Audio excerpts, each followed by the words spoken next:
Hello, everybody. This is B, and I did not set that correctly, so you get to see that get moved real fast. Hi, guys. No takes, no changes. Typical B editing and stuff, non-editing.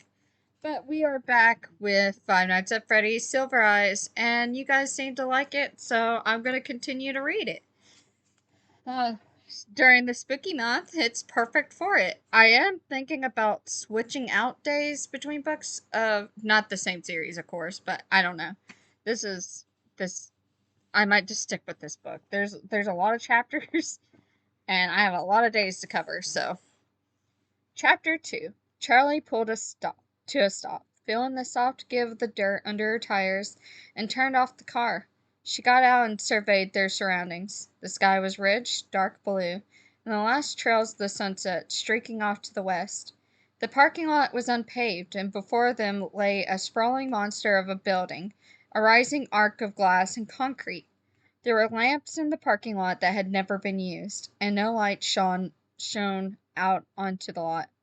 The building itself looked like an abandoned sanctuary, entombed in the dark trees amid the distant roar of civilization. She looked at Jessica in the passenger seat, who was craning her neck out the window.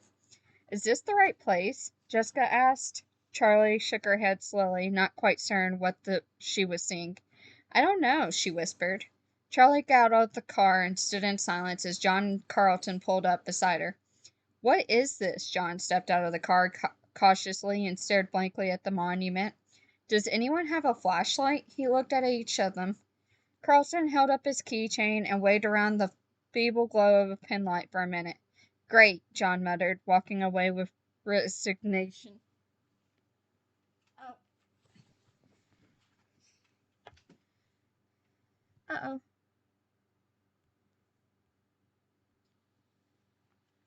"Hold on a sec," Charlie said, and she went around to her trunk. We're making sure we record. Okay, there we go. "My aunt makes me carry around a bunch of stuff for emergencies." Aunt Jen, loving but severe, had taught Charlie self-reliance above almost anything else. Before she let Charlie have her old blue Honda, she insisted that Charlie know how to change a tire, check the oil, and know the basic parts of the engine. In the trunk, in a black box tucked in next to the jack, spare tire, and a small crowbar, she had a blanket, a heavy police-issue flashlight, bottled water, granola bars, matches, and emergency flares. Charlie grabbed the flashlight, Carlton grabbed a granola bar. Almost by silent agreement, they began to walk the building's perimeter. There we go. I had to look away from it. I told you guys before I can't stare at a word. Charlie holding up the light and a steady beam in front of them. The building itself looked mostly finished, but the ground was all dirt and rock, uneven and soft. Charlie shone the light on the ground where grass had grown patchy in the dirt, inches long. "No one has been digging for a while," Charlie said. The place was massive, and it took a long time to circumnavigate. It wasn't long before the rich blue of the evening was overtaken by a blanket of scattered silver clouds and stars. The surfaces of the building were all the same, smooth, beige concrete, with windows too high up on the walls to see inside. "Did they really build this whole thing and then just leave?" Jessica said. "Carlton," said John, "you really don't know anything about what happened?" Carlton shrugged expansively. "I told you. I knew there was construction, but I don't know anything else." "Why would they do this?" John seemed almost paranoid, scouting the trees as though eyes might be looking back at him. "It just goes on and on." He squinted, gazing along the outside wall of the building, which seemed to stretch endlessly into the distance. He glanced back to the trees as if making sure they hadn't missed a building somehow. "No, it was here." He placed his hand on the drab concrete facing. "It's gone." After a moment, he gestured to the others and began to walk back the way they came. Reluctantly, Charlie turned back, following the group. They kept going until they could see their cars up ahead in the darkness. "Sorry, guys. I hoped there would at least be something familiar," Carlton said exhaustively. "Yeah," Charlie said. She had known it would be. But seeing that Freddy's had been razed to the ground, was still a shocked, razzed to the ground. It was a paramount sometimes in her mind, and she wanted to get rid of it, wanted to scrub the memories, good and bad, from her head, as if they had never been. Now someone had scrubbed it from the landscape, and it felt like a violation. It should have been up to her. Right, she thought, because you had the money to buy it and preserve it, like Aunt Jen did when with the house. Charlie? John was saying her name, and it sounded like he was repeating it. Sorry, she said. What were you saying? Do you want to go inside? Jessica asked. Charlie was surprised they were only now considering this. But then again, none of them usually prone to criminal activity. The thought was a release, and she took a deep breath, speaking on her exhale. Why not? She said, almost laughing. She hefted the flashlight. Her arms were getting tired. Anyone else want a turn? She waved it back and forth like a pendulum. Carlton grabbed it and took a moment to appreciate its weight. Why is this so heavy? He said, passing it off to John. Here you go. It's a police flashlight, Charlie said absently. You can hit people with it. Jessica wrinkled her nose. Your aunt really wasn't kidding around, huh? Ever used it? Not yet, Charlie winked and made a half-threatening glance at John, who returned an uncertain half-smile, unsure how to react. The wide entrances were sealed with hammered metal doors, no doubt intended to be temporary until the construction was finished. Still, it wasn't difficult to find a way in, since many large mounds of gravel and sand scaled the walls, leading right up to the edges of the large, gaping windows. Not trying hard to keep people out, John said. What's anyone going to steal? Charlie said, staring at the blank windows towering the walls. They climbed the hill slowly and gravel shifting and sliding beneath their feet as they went. Carlton reached the window first and peered through. Jessica looked over his shoulder. Can we drop down? John asked. Yes, said Carlton. No, Jessica said as at the same time. I'll go, Charlie said. She felt reckless. Without looking through to see how far the fall was, she put her feet through the opening and let herself drop. She landed knees bent. The impact rocked her, but it did not hurt. She looked up at her friend, staring down. Oh, hang on, Charlie called, pulling a short stepladder from the wall nearby and setting it under the window. Okay, she said. Come on. They dropped down one by one and looked around them. Inside was a terrarium, or maybe it would have become a food court, which oh my goodness, with metal benches and plastic tables scattered around, some bolted to the floor. The ceiling rose up high above them, with a glass roof where they could see the stars peering down at them. Very post-apocalyptic. I butchered that word so badly. Charlie joked, her voice echoing in the open space. Jessica sang a brief, wordless gale, suddenly startling them all into silence. Her voice rang out pure and clear, something beautiful in the emptiness. Very nice. But let's not call too much attention to ourselves, John said. Right, Jessica said, so very happy with herself. As they walked on, Carlton swept up and took her arm. Your voice is amazing, he said. It's just good acoustics, Jessica said, attempting to humility, but not meaning a word of it. Attempting humility. They walked the empty halls, peering into each of the massive cavities where a department store might have been. Some parts of the mall had been almost finished, while others were in shambles. Some hallways were littered with piles of dusty concrete, bricks, and sacks of wood. Others were lined with glass-paneled storefronts, lights hanging in perfect rows above their heads. It's like a lost city, John said. Like Pompeii, said Jessica, just without the volcano. No, Charlie said, there's nothing here. The whole place had a sterile feel to it.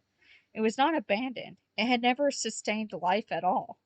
She looked in a store window across from her, one of the few with glass, wondering what would have been displayed. She imagined mannequins dressed in bright clothing, but when she tried to picture them, all she could see was blank faces concealing something.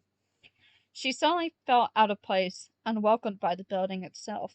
Charlie began to feel restless, some of the luster wearing off the adventure. They had come, Freddy's was gone, and so was the shrine she had kept in her thoughts, where she could still find Michael playing where she last saw him. John stopped suddenly, turning off the flashlight as carefully as he could. He put a finger to his lips, motioning for silence. He gestured back to the way they had come. In the distance they saw a small light bobbing in the darkness like a ship in the fog. Someone else is here, he hissed. A night guard, maybe? Carlton whispered. Why would an abandoned building need a guard? Charlie wondered. Kids probably come here to party, Carlton said, and then grinned. I would have come here to party too if I'd known about it, or if I partied. Okay, well, let's backtrack slowly, John said. Jessica, he started, then made a zip it motion across his lips. They continued down the hallway, this time with only the dimmer light of Carlton's keychain. Wait, Jessica stopped with a whisper, looking intently at the walls surrounding them. Something's not right. Yeah, no giant pretzels, I know. Carlton seemed sincere. Jessica waved a hand at him impatiently. No, something isn't right about the architecture. She took several steps back, trying to see the whole of it. Something is definitely not right, she repeated. It's bigger on the outside. Bigger on the outside? Charlie repeated, sounding puzzled. I mean, there's a big difference between where the inside wall is and where the outside wall is. Look. Jessica ran along the length of the wall between the two stores where the two stores would have been. There would have been a store here and a store here. John pointed to the obvious, not understanding the problem. But there's something in the middle, Jessica explained, her beating her hands against the empty portion of the wall. This part just juts out into the parking lot like the stores on each side, but there's no way into it. You're right, Charlie started walking towards Jessica, studying the wall. There should be another entrance here. And Jessica dropped her voice so only Charlie could hear her. About the same size as Freddy's, don't you think? Charlie's eyes widened, and she took a quick step back from Jessica. What are you two whispering about? Carlton stepped closer. We're talking about you, Jessica said sharply, and they walked into one of the vacant department stores that seemed to sandwich the sealed space. Come on, let's take a look. They started coming the wall as a group clustered around the tiny light. Charlie was not sure what to hope for. Aunt Jen had warned her about coming back. She did encourage Charlie to skip the memorial, not directly, but she wasn't pleased that Charlie was returning to Hurricane. Just be careful, Aunt Jen had said. Some memories are best left undisturbed. Is that why you kept Dad's house? Charlie thought now. Is that why you kept paying for it, leaving it untouched like some kind of shrine, but never visiting? Hey! John was gesturing wildly, running inside to catch up to the rest of them. Hide! The lights was out in the hall again, bobbing up and down, and it was coming closer. Charlie glanced around. They were already too deep inside the massive store to get out in time, and there seemed to be nowhere to hide. Here, here, Jessica whispered. There was a break in the wall beside a rig of scaffolding, and they hurried into it, squeezing past stacks of open boxes and sheets of plastics hanging from the ceiling. They made their way down what appeared to be a makeshift hallway just on the other side of the department store wall. It was really more like an alley. It was incongruous. Ooh, I butchered that one. With the rest of the mall, not too shiny and new, but dank and musty. One wall was made of the same concrete as the outside of the building, though it was rough and unfinished. Another was exposed brick, some parts faded smooth with age, others with the mortar crumbling, leaving chinks and holes. Heavy wooden shelves of the cleaning equipment stood against the wall, listing to the side, their boards sinking under the weight of old paint cans and mysterious buckets.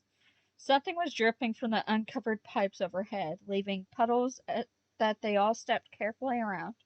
A mouse scuttled by, almost running over Carlton's foot. Carlton made a strangled sound, but hand over his mouth. Whew, that was a mouthful. They crouched down behind one of the wooden shelving units, pressing up against the wall. Charlie doused the light and waited. She took shallow breaths, perfectly still, watching and wishing as she picked a better position to freeze into. After a few minutes, her legs started to feel numb under her, and Carlton was so close that she could smell the light, pleasant scent of his shampoo. That's nice, she whispered. Thanks, Carlton said, knowing immediately what she was referring to. Comes in ocean breeze and tropical paradise. I prefer ocean breeze, but it dries the scalp. Hush, John hissed. Charlie wasn't sure why she was so worried. It was just a night guard, and the worst they would be asked to leave, maybe yelled at a little. She had overblown aversions to getting in trouble. The bobbing light came closer. Charlie was acutely aware of her body, holding every muscle motionless. Suddenly she could make out a thin figure leaning in from the great room outside. He shone his light in a long beam down the hallway, sweeping it up and down the walls. He's got us, Charlie thought. But inexplicably he turned and went, apparently satisfied. They waited another few minutes, but there was nothing. He was gone. They all moved slowly out of their crouched position, stretching limbs that had gone to sleep. Carlton shook one foot vigorously until he could stand on it. Charlie looked down at Jessica, who was still hunched over as if frozen in time. Jessica, are you okay? She whispered. Jessica looked up, smiling. You won't believe this. She was pointing at the wall, and Charlie leaned over to see. There, etched in the worn brick, was clumsy letters almost illegible in a child's handiwork. Carlton smells like feet. You have to be kidding me, John whispered in awe, turning to face the wall and placing both hands against it. I recognize these bricks, he laughed. These are the same bricks. His smile faded. They didn't tear it down, they built around it. It's still here, Jessica unsuccessfully tried to keep her voice down. There has to be a way in, she added, her eyes wide with almost childish excitement. Charlie shone the flashlight up and down the hallway, playing the light off each wall, but there was no break, no door. There was a back door to Freddy's, John said. Marla wrote that right next to the back door, right? Why didn't they just knock it down? Charlie pondered. Does this hallway just lead nowhere? Jessica said, puzzled. It's the story of my life, Carlton said lightly. Wait. Charlie ran her fingers across along the edge of the shelf, peering through the odds and ends crammed into it. The wall behind it looked different. It was metal, not brick. Right here. She stepped back and looked at the others. Help me move it. John and Jessica pressed against one side in a unified effort, and she and Carlton pulled on the other. It was immensely heavy, laden with cleaning supplies and large buckets of nails and tools, but it slid further down the hall almost easily without incident. Jessica stepped back, breathing hard. John, give me the big light again. He handed it over, and she turned it back on, aiming it where the shelf had stood. This is it, she said. It was metal and rusting, spattered with paint, a stark contrast to the wall around it. There was only a hole where the handle had been. Someone must have removed it so the shelf could lie flush against the door. Silently, Charlie handed the flashlight back to John, and he held it above her head so she could see. She slipped around the others and tried to squeeze her fingers into the hole where the doorknob once was, trying to pull it open to no avail. It's not going to open, she said. John was behind her, peering over her shoulder. Just a second. He squeezed himself into the space beside her and knelt carefully. I don't think it's locked or anything, he said. I think it's just rusty. Look at it. The door extended all the way to the floor, its bottom ragged and unfinished. The hinges were on the other side, and the edges were caked in rust. It looked as though it had not been opened in years. John and Charlie pulled on it together, and it moved a fraction of an inch. Yay! Jessica explained, almost shouting, then covered her mouth. Sorry, she said in a whisper, containing my excitement. They took turns pulling on it, leaning over one another, the metal scraping their fingers. The door held for a long moment, and then it came loose under their weight, swinging open slowly with an unearthly screech. Charlie looked nervously over his shoulder, but the guard did not appear. The door opened only about a foot wide, and they went one by one until all four were through. Inside, the air changed. They all stopped short. Ahead of them was a dark hallway, familiar to them all.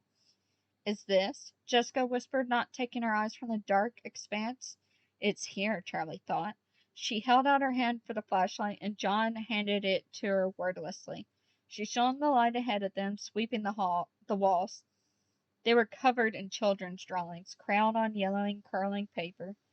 She started forward, and the others followed, feet shuffling on old tile. It seemed to take forever to traverse the hall, or perhaps it was just that they were moving slowly, with methodical, but deliberate steps. Man, I'm sorry, guys. Eventually, the hallway opened up into a larger expanse, the dining room. It was just as they remembered it, completely preserved. The flashlight beam bounced off 1,000 little things, reflective, glittered, or topped with foil ribbon. The tables were still in place, covered in their silver and white checked cloths. The chairs were pulled up to them haphazardly, some tables with too many and others with too few. It looked as though the room had been abandoned in the middle of lunch hour. Everyone had gotten up, expecting to return, but never did. They walked in cautiously, breathing cold, stale air that had been trapped inside for a decade. The whole restaurant gave off a sense of abandonment. No one was coming back. There was a small merry-go-round barely visible in the distant corner, with four child-sized ponies still at rest from their last song. In an instant, Charlie froze in place, as did the others. There they were. Eyes stared back from the dark, large, and lifeless. An illogical panic pulsed through her. Time held still. No one spoke, no one breathed, as though a predatory animal was stalking them. But as the moments passed, the fear waned until she was back again, as a child, with old friends, separated from one another for far too long. Charlie walked towards the eyes in sight, in a straight line.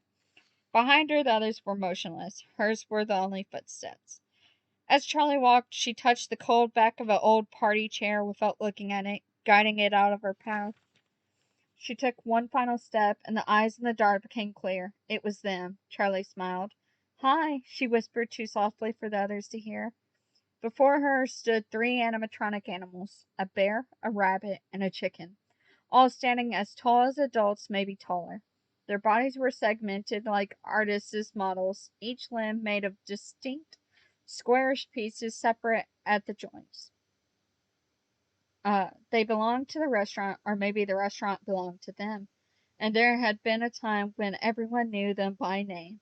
There was Bonnie, the rabbit. His fur was a bright blue. His squared off muzzle held a permanent smile, and his wide and chipped pink eyes were thick lidded, giving him perpetually a worn out expression. His ears stuck up straight, crinkling over the top, and his large feet splayed out for balance. He held a red bass guitar, blue paws poised to play, and around his neck was a bow tie that matched the instrument's fiery color. Chica the chicken was more bulky and had a apprehensive look, thick black eyebrows arching over her purple eyes, and her beak slightly open, revealing teeth, as she held out a cupcake on a platter. The cupcake itself was somewhat disturbing, with eyes set into its pink frosting and teeth hanging out over the cake, a single candle sticking out of the top. I always expected the cupcake to jump off the plate. Carlton gave a half laugh and cautiously stepped up to Charlie's side. They seemed taller than I remember, he added in a whisper. That's because you never got this close as a kid, Charlie smiled at ease and stepped closer. You were busy hiding under the tables, Jessica said from behind them, still some distance away. Chica wore a bib around her neck with the words, "Let's eat," set out in purple and yellow against a confetti-covered background. A tuft of feathers stuck up in the middle of her head. Standing between Bonnie and Chica was Freddy Fazbear himself, namesake of the restaurant. He was the most general-looking of the three, seeming to at ease where he was. A robust, if lean, brown bear, he smiled down at the audience, holding a microphone in one paw, sporting a black bow tie and a top hat. The only incongruity in his features was the color of his eyes, a bright blue that surely no bear had ever had before him. His mouth hung open, and his eyes were partially closed, as though he had been frozen in song. Charlton, I keep saying Charlton. Carlton drew closer to the stage until his knees pressed against the rim of it. "Hey, Freddy," he whispered. "Long time no see." He reached out and grabbed at the microphone, wiggling it to see if he could get it loose. "Don't!" Charlie blurted, looking up into Freddy's fixed gaze as though making sure he hadn't noticed. Carlton pulled his hand back like he had touched something hot. Sorry. Come on, John said, cracking a smile. Don't you want to see the rest of the place? They spread out across the room, peering into the corners and carefully trying doors, acting as though everything might be breakable to the touch. John went over to the small carousel, and Carlton disappeared into the dark arcade off the main room. I remember it being a lot bigger and noisier in here. Carlton smiled as though at home again, running his hands over the aging knobs and flat plastic buttons. I wonder if my high school score are still in here. I wonder if my high scores are still in here, he muttered to himself. To the left of the stage was a small hallway. Half hoping no one would notice where she had gone, Charlie started down it silently, as the others occupied themselves with their own curiosities. At the end of the short, plain corridor was her father's office.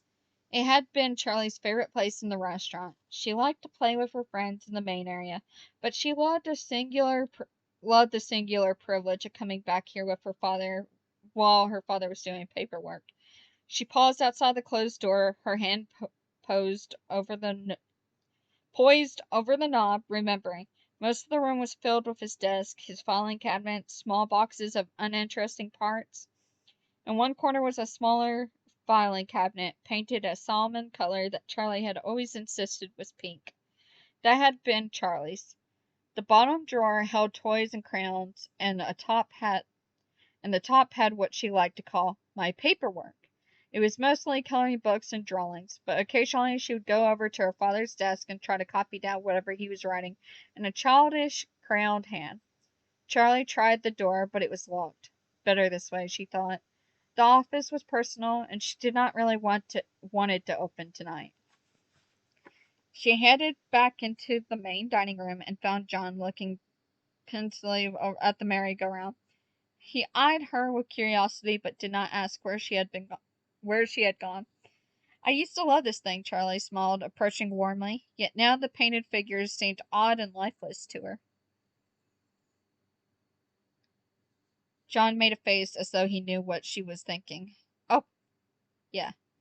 Not the same, he said. He rubbed his hand over the top of the Polish pony, as though to scratch it behind the ears. Just not the same, he repeated, removing his hand and gazing elsewhere.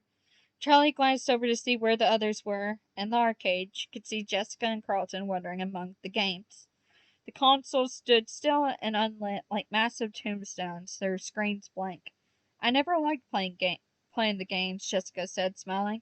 They moved too fast, and just when I start to figure out what to do, I'd die and it would be someone else's turn. She wiggled a joystick that squeaked from neglect.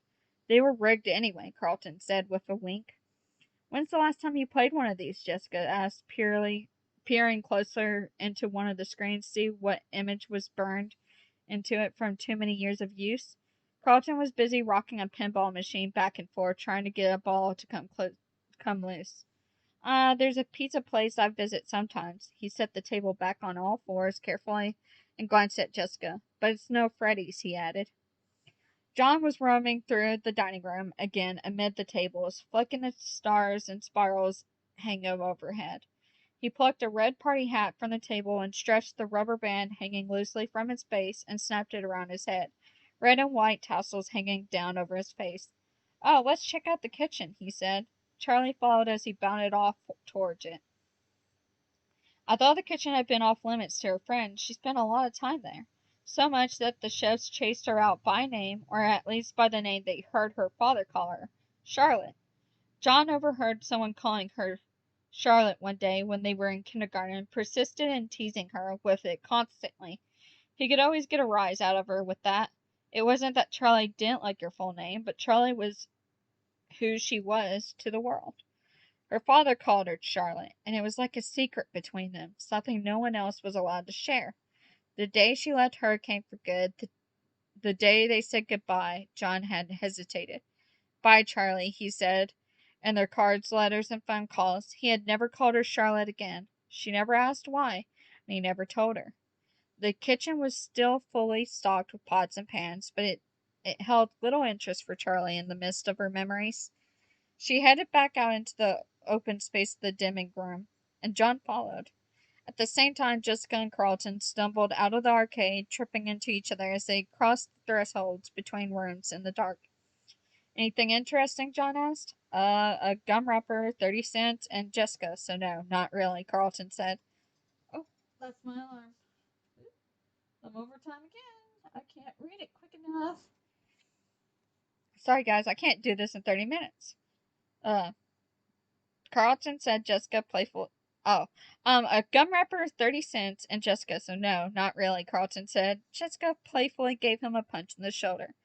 Oh, have we all forgotten? Jessica gave a small smirk, pointing to another hallway on the opposite side of the dining room. She headed towards it swiftly before anyone could answer, and they followed her. The hallway was long and narrow, and the farther they went, the less the flashlight seemed to illuminate. At the last At last the passage opened out into a small room for private parties, set up with its own tables and chairs. As they entered, there was a collective hush. There in front of them was a small stage, a curtain drawn. A sign was strung across the front, out of order. It read in neat handwriting letters. They stood still for a minute, then Jessica went up to it and poked the sign. Pirates Cove, she said. 10 years later, and it's still out of order. Don't touch it, Charlie thought. I had one birthday back here, John said. It was out of order then, too. He took hold of the edge of the curtain and rubbed the glittered fabric between his fingers. No, Charlie wanted to say again, but stopped. You're being silly, she chided herself. Do you think he's still back there? Jessica said playfully, threatening to make the reveal with one giant swing of the curtain. I'm sure he is, John gave a false smile, seeming uncomfortable for the first time. Yes, he's still there, Charlie thought. She stepped back cautiously, suddenly becoming aware of the drawings and the posters surrounding them like spiders on a wall. Charlie's flashlight carefully inched from picture to picture, all decrepit all depicting different variations of the same character. A large and energetic pirate fox with a patch over one eye and a hook for a hand, usually swinging in to deliver a pizza to hungry children. This is the room where you were. This is the room where you were the one hiding under the tables, Jessica said to Charlie, trying to laugh. But you're a big girl now, right? Jessica climbed up on the stage unsteadily, almost losing her footing. John reached out a hand to steady her as she righted herself. She giggled nervously, looking down at the others as though for guidance, then grabbed hold of the tasseled edge of the fabric. She waved her other hand in front of her face as dust fell from the cloth. Maybe this isn't a good idea, she laughed, but there was an edge to her voice, like she really meant it. She looked down at the stage for a moment as though poised to climb back down. Still she didn't move, taking the edge of the curtain again. Wait, John said. Can you hear that? They were all dead silent, and in the silence Charlie could hear them all breathing. John's breaths were deliberate and calm. Jessica's quick and nervous. As she thought about it, her own breathing began to feel odd, like she'd forgotten how to do it. I don't hear anything, she said. Me either, Jessica echoed. What is it? Music. It's coming from. He gestured back the way they had come. From the stage? Charlie cocked her head to the side. I don't hear it. It's like a music box, he said. Charlie and Jessica listened carefully, but their blank expressions didn't change. It stopped, I guess. John returned his gaze forward. Maybe it was an ice cream truck, Jessica whispered. Hey, that would be bad right now, John appreciated the levity. Jessica turned her attention back to the experiment, but John began to hum a tune to himself. It reminded me of something, he mumbled. Okay, here I go, Jessica announced. She did not move. Charlie found her eyes drawn to Jessica's hand on the curtain, her pink manicured nails pale against the dark, glittering fabric. It was almost like the hushed moment in a theater crowd when the lights went dark but the curtain had not yet risen. They were all still, all anticipating, but they were not watching a play, no longer playing a game. All the mirth had gone out of Jessica's face. Her cheekbones stood out stark in the shadows, and her eyes looked grim, as though the simple thing she was about to do might be of terrible consequences. As Jessica hesitated, Charlie realized her hand hurt. She was making a fist so tight her nails dug into her flesh, but she could not force her grip to loosen.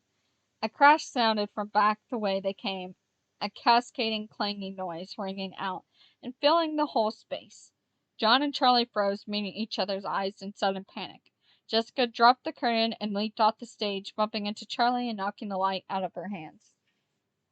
"Where's the way out?" she exclaimed, and John came over to help. They hurriedly searched the walls, and Charlie chased the light beams spiraling across the floor. Just as they were all back to their feet, Carlton came trotting in. "I knocked over a bunch of pots in the kitchen," he explained an apology amid the panic. "I thought you were with us," Charlie said. "I wanted to see if there was any food left," Carlton said, not making it clear if he found anything or not. "Seriously?" John laughed. "That guard might have heard," Jessica said anxiously. "We have to get out of here." They started for the door, and Jessica started running.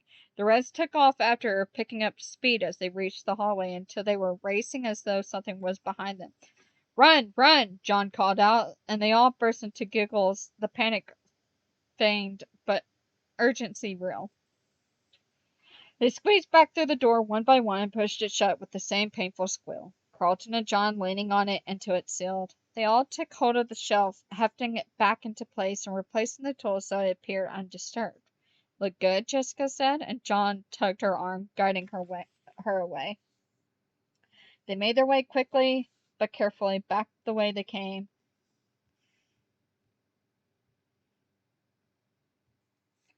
They made their way quickly but carefully back the way they came, using only Carlton's penlight, back through the empty hallways and the open atrium to the parking lot. The guard's light did not appear again. "Little anticlimactic," Carlton said with disappointment, checking back one more time in hopes they were being chased. "Are you kidding?" Charlie said as she went to her car, already pulling the keys free from her pockets. She felt as though something locked deep inside her had been disturbed, and she was not sure if that was a good thing or not. "That was fun," John exclaimed, and Jessica laughed. "That was terrifying," she cried. "It can be both," Carlton said, grinning widely. Charlie began to laugh, and John joined in. "What?" Jessica said. Charlie shook her head, still laughing a little. "It's just, we're all exactly the same as we were. I mean, we're totally different and older and everything, but we're the same. You and Carlton sound exactly like you did when we were 6. "Right," Jessica said, rolling her eyes again, but John nodded. "I know what you mean," he said. "And so does Jessica, she just doesn't like to admit it." He glanced back at them all. "Is everybody sure that guard didn't see us?" "We can outrun him now," Carlton said reasonably, his hand resting on the car. "I guess so," John said, but he did not sound convinced. "You haven't changed either, you know," Jessica said with a certain satisfaction. "Stop looking for problems where there aren't any." "Still," John said, glancing back again, "we should get out of here. I don't want to push our luck." "See you all tomorrow, then," Jessica said as they parted ways. Carlton gave a little wave over his shoulder. Charlie's heart sank a little as Jessica settled herself into the passenger seat, tidily buckling herself in. She had not been looking forward to this. It wasn't that she didn't like Jessica, just that being alone with her was uncomfortable. She still wasn't much more than a stranger. Yet Charlie was still exhilarated from the night's adventure, and the lingering adrenaline gave her a new confidence. She smiled at Jessica. After tonight, they suddenly had something very much in common. "Do you know which way the motel is?" she asked, and Jessica nodded and reached for her purse down at her feet. It was small and black with a long strap, and on a drive to the construction site, Charlie had already seen her remove a lip gloss, a mirror, a pack of breath mints, a sewing kit, and a tiny hairbrush. Now she pulled out a small notebook and pen. Charlie smiled. "Sorry, how much stuff do you have in that thing again?" she asked, and Charlie looked at her with a grin. Oh, not Charlie. Jessica looked at her with a grin. "The secrets of the purse must not be disclosed," she said playfully, and they both laughed. Jessica started reading Charlie the directions, and Charlie obeyed, turning left and right without paying much attention to her surroundings. Jessica had already checked in, so they went straight to their room, and a small beige box was of a room with 2 double beds covered in shiny brown spreads. Charlie set her bags on the bed closest to the door, and Jessica went to the window. "As you can see, I splurged on the room with the view," she said as she flung the curtains open dramatically to reveal 2 dumpsters and a dried out hedge. "I want to have my wedding here." "Right," Charlie said, amused. Jessica's prim demeanor and fashion model looks made it easy to forget that she was smart as well. As a child, she remembered being slightly intimidated every time they got together to play before realizing after a first after the first few minutes how much she liked Jessica. She wondered if it was hard for Jessica to make friends, looking the way she did, but it wasn't the kind of thing you could really ask someone. Jessica flopped down on the bed, lying across it to face Charlie. So tell me about you, she said confidently, mocking a talk show host or someone's nosy mother. Charlie shrugged awkwardly to put on the spot. What does that mean? She said. Jessica laughed. I don't know. What an awful thing to ask, right? I mean, how do you answer that? How about school? Any cute boys? Charlie laid down across the bed, mimicking Jessica's position. Cute boys? What are we, 12? Well, Jessica said impatiently. I don't know, she said. Not really. Her class was too small. She had known most of the people in it since she moved in with Aunt Jen, and dating anyone, liking them, like that seemed forced altogether and unappealing. She told Jessica as much. Most of the girls, if they want to date, they date older guys, she said. And you don't have an older guy? Jessica teased. Nah, Charlie said. I figured I'd wait around for our batch to grow up. Right, Jessica burst out laughing before quickly thinking of something to share. Last year there was this guy, Donnie, she said. I was gaga for him, like, really. He was so sweet to everyone. He wore all black all the time, and he had this black curly hair so thick that all I could think about when I sat behind him was burying my face in it. I was so distracted I ended up with an A minus in trig. He was super artistic, a poet, and he carried around one of those black leather notebooks, and he was always scribbling something in it, but he would never show anybody. She sighed dreamily. I figured if I could get him to show me his poetry, I would really come to know his soul, you know? So did he ever? Charlie said. Oh, yeah, she nodded empathetically. I asked him out finally, 'cause he was shy and he was never going to ask me, and went to the movies and made out a little, and then we went and hung out on the roof of his study. Oh, and of his apartment building, and I told him all about how I want to study ancient civilizations and go on archaeological digs and stuff, and he showed me his poems. And did you come to know his soul? Charlie said, excited to be included in girl talk. Something she felt like she never really gotten to participate in before. Charlie nodded eagerly, but not too eagerly. She uh, calmed herself as Jessica scooted forward on the bed to whisper. The poems were awful. I didn't know it was possible to be both melodramatic and boring at the same time. I mean, like, just reading them made me embarrassed for him. She covered her face with her hands. Charlie laughed. What did you do? What could I do? I told him it wasn't going to work out and went home. Wait, right after you read his poetry? I still had the notebook in my hand. Oh no, Jessica, that's awful. You must have broken his heart. I know, I felt so bad, but it was like the words just came out of my mouth and I couldn't stop myself. Did he ever speak to you again? Oh yeah, he's perfectly nice, but now he takes statistics and economics and wears sweater vest. You broke him, Charlie threw a pillow at Jessica, who sat up and caught it. I know, he'll probably be a millionaire stockbroker instead of a starving artist, and it's all my fault, she grinned. Come on, he'll thank me someday. Charlie shook her head. Do you really want to be an archaeologist? Yeah, Jessica said. Huh, said Charlie. Sorry, I thought. She shook her head. Sorry, that is really cool. You thought I'd want to do something in fashion, Jessica said. Well, yeah. That's okay, Jessica said. I did too. I mean, I do. I love fashion, but there's only so much to it, you know? I think it's amazing to think about how people lived 1,000 years ago, or 2,000, or 10. They were just like us, but different. I like to imagine living in other times, other places, wondering who I would have been. Anyways, what about you? Charlie rolled over onto her back, looking up at the ceiling. The tiles were made of loose, stained styrofoam, and the one above her head was askew. I hope there aren't any bugs up in there, she thought. I don't know, she said slowly. I think it's really cool that you know who you want to be, but I have just never had that kind of plan. Well, it's not like you have to figure it out now, Jessica said. Maybe, Charlie said, but I don't know, what you want to do. John's known since he could hold a pencil that he wanted to be a writer, and he's already getting published. Even Carlton, I don't know what he has planned, but you can just see that there's a scheme brewing behind all his kidding around. But I just don't have that kind of direction.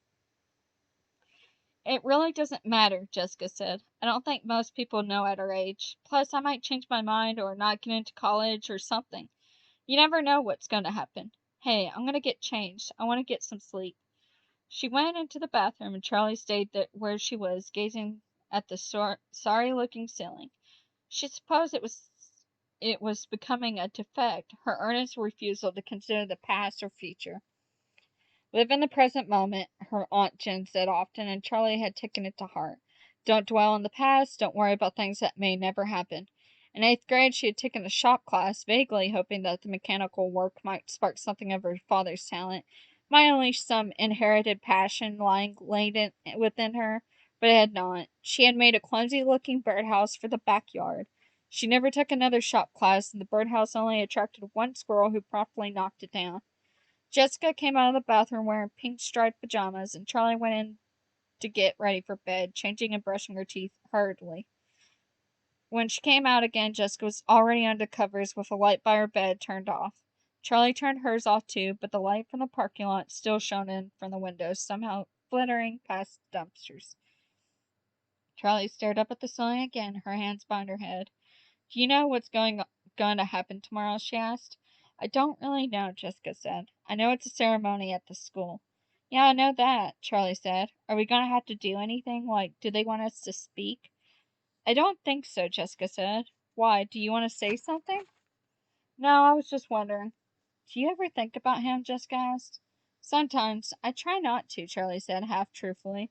She had sealed off the subject of Michael in her mind, locked him tight behind a mental wall she never touched. It wasn't an effort to avoid the subject. In fact, it was an effort to think of him now. What about you? She asked Jessica. Not really, she said. It's weird, right? Something happened and it's the worst thing you can ever imagine, and it's just burned into you at the time like it's going to go on forever. And then the years go by and it's just another thing that happened. Not like it's not important or terrible, but it's in the past. Just as much as everything else, you know? I guess, Charlie said, but she did know. I just try not to think about those things. Me too. I just went to a funeral last week. I'm sorry, Charlie said, sitting up. Are you okay? Yeah, I'm fine, Jessica said. I barely even knew him. He was just an old relative who lived 3 states away. I think I met him once, but I hardly remember it. We mostly went for my mom's sake, but it was at an old-fashioned funeral parlor, like in the movies, with an open coffin.